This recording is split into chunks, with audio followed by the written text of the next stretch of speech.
অনেকক্ষণ ধরে খোঁজাখুঁজি করার পর হঠাৎ করে সিংহ মামা আমাদের মাঝে উপস্থিত হলো। প্রথমত সিংহ মামার অবস্থা খুব ভালোই ছিল। আমরা যাওয়ার পর দেখতে পাই প্রথমত সিংহ বেশি একটা তেমন ছিল না। সে মামার মতো আর কি এমন দৌড়াদৌড়ি করছিল না, সে একপাশে বসেছিল।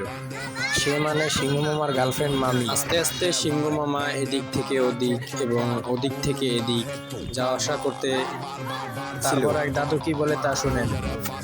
বলতেছে কি তোমরা তোদের কাছে কাছে পাইতাম তাহলে খাইতাম।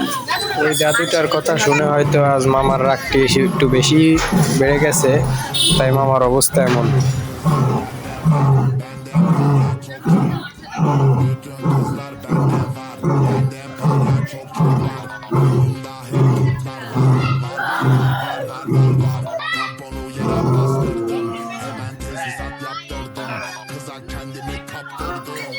Kendimi kaptırdım aşkım çok pardon ben düştüm balkondan bütün kızlar bende var